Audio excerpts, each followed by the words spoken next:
Delhi university है, Delhi university में बौद्ध डिपार्टमेंट है, वहाँ से पढ़कर जाने वाले बच्चे बौद्ध नहीं बनते हैं। वो बौद्ध धर्म का इस्तेमाल केवल नौकरी हासिल करने के लिए कर रहे हैं। बौद्ध डिपार्टमेंट से जो है, बुद्धिस्ट डिपार्टमेंट से वो खाली डिग्री हासिल करते हैं, फिर पीएचडी करते हैं, नेट क्वालिफाई करते हैं, फिर जो है नौकरी हासिल करके अपना पेट पालते हैं। ये उसका मकसद रह गया है। जबकि बुद्धिस्ट डिपार्टमेंट का मकसद ये था कि भारत के लोगों में जो है बुद्ध का जो धम्म है उसका प्रचार प्रसार करना, ये उद्देश्य था।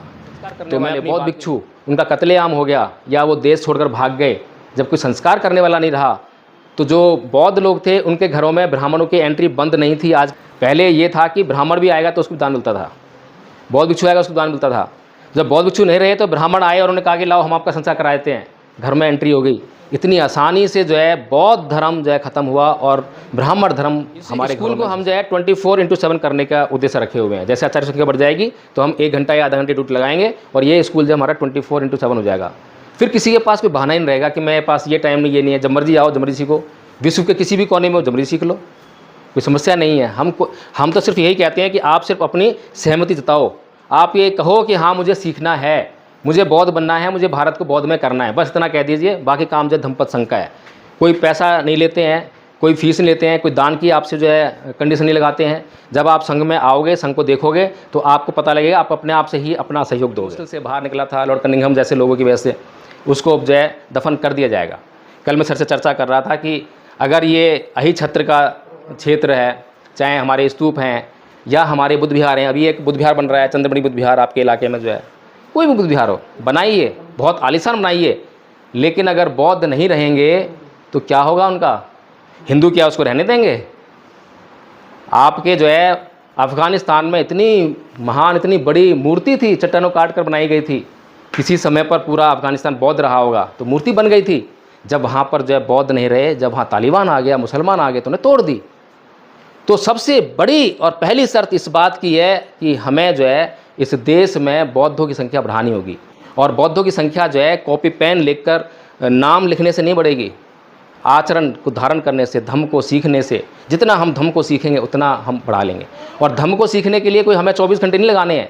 24 घंटे में से हम आधा घंटा, 15 मिनट रोज़ का या आधा घंटा एक हफ्ते में भी देंगे तो भी हम धम्म को बहुत अच्छी तरह से। कि ये जो कायरता की बात कर रहा है, ये हमें कायर बना रहा है। आजकल का जो नवयुवक है, जो मरने मारने की बात करता है, वो ज़्यादा करता है। लेकिन वो अनाड़ी लोग हैं, अज्ञानी लोग हैं, जिन्होंने बिल्कुल भी धम्म का अध्ययन नहीं किया है। भगवान बुद्ध ने कभी भी अहिंसा परमो धर्म नहीं कहा, लेकिन लगातार जो है समाज में यह दुष्प्रचार किया जाता है कि भगवान बुद्ध का यह सिद्धांत है कि अहिंसा परमो धर्म। गलत है। भगवान बुद्ध का सिद्धांत है आचरण ही परमो धर्म, कि आचरण को आप जो है शुद्ध कीजिए, यही सबसे बड़ा धर्म है। अहिंसा जो है कब करनी चाहिए, क्या परिस्थितियां हैं, इन सबको भगवान बुद्ध का जो धम्म का अध्ययन करते हैं वो संस्कृति में कोई भी आदमी जो गेरुआ वस्त्र पहन लेता है वो सन्यासी हो जाता है, वो संत हो जाता है, महात्मा हो जाता है। लेकिन भगवान बुद्ध जो है धम्मपद में साफ साफ संकेत करते हैं कि योचे बंत कस्सावत सीले सुषमाई तो उपे तो दम सच्चेन सैव कासम रहती। जो सील पर उपदिष्ट नहीं है, सत्य का आचरण करने वाला नहीं है, वह कासाय वस्त्र पहनने का अधिकारी नहीं है। आज हमें इस प्रदेश के मुख्यमंत्री कासाय वस्त्र में दिखाई देते हैं, गेरुआ वस्त्र में दिखाई देते हैं, लेकिन उनका आचरण जो है उसको धारण करने के योग्य नहीं है। इस प्रदेश की जनता ने अगर ये देख लिया होता, ये जान लिया होता, अगर ये ज्ञान इस प्रदेश जनता पर होता तो वो ऐसे व्यक्ति को कभी भी मुख्यमंत्री के तौर पर नहीं चुनती, किसी छोटा सा पद भी उसको जो है देने के लिए तैयार ना होती। लेकिन ये कारण ये है कि बौद्धों ने जो है इस बात का ना तो खुद ज्ञान लिया, ना इसका प्रचार किया। इस कारण से जो है उसने अनजाने में जो है अपने ऊपर जो है इस ऐसी विकृत मानसिकता के व्यक्ति को आकर जो है अपने ऊपर शासन करने के लिए आमंत्रित कर लिया है, जो लगातार उसका नुकसान किया जा रहा है। अभी जनता को पता नहीं। आपके सामने ऐसी संस्कृति है जो झूठ बोलती है, कल्पनाएं गढ़ती है, अंधश्रद्धा विश्वास की संस्कृति है। दूसरी तरफ आपके पास सत्य पर आधारित संस्कृति है। झूठ बोलने के लिए, झूठ को छुपाने के लिए आपको 100 झूठ बोलने पड़ते, बड़ी मेहनत करनी पड़ती है। लेकिन सत्य को बताने के लिए कोई मेहनत की नहीं करनी पड़ती, कोई लाग लपेट नहीं करनी पड़ती। लेकिन सत्य को बताने वाले लोग हों तभी तो। सत्य को बताने वाले लोग नहीं होते हैं, इसलिए झूठ अपना स्थान ले लेता है और समाज में जो झूठ का प्रचार प्रसार उसके मरने के बाद उसके विचार को इस प्रकार से फैलाया कि आज पूरी दुनिया में कोई देश ऐसा नहीं है जहां उसके नाम से या उसकी विचारधारा से पार्टी ना हो। और सभी लगभग आधे दुनिया में जो है सरकारें बनी हैं। भारत के अंदर कई राज्यों में सरकार बनी है उसकी विचारधारा पर आधारित जो है। लेकिन बाबा साहेब का विचार जो इतना महत्वपूर्ण विचार है, कार्ल मार्क्स कहता है कि धर्म अफीम का नशा है और बाबा साहेब उसकी स्टेटमेंट को पढ़ के उसको जो है नकार देते हैं, रिजेक्ट कर देते हैं कि नहीं ये गलत स्टेटमेंट है। धर्म जो है मनुष्य के नैतिक जीवन का आधार है और बाबा साहेब कहते हैं धर्म जो है मनुष्य के नैतिक जीवन के लिए बहुत ज़रूरी है। संविधान हमारे पास है, कानून हमारे पास है, वो हमारे निजी मामलों में दखल नहीं दे सकता।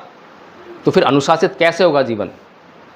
मुझे नशा नहीं करना चाहिए, मुझे चोरी नहीं करनी चाहिए, मुझे कामाचार नहीं करना चाहिए, ये सब इसको कौन रोकेगा? कानून तो जब दंडित करेगा, जब रोकेगा जब मैं अपराध करूँगा।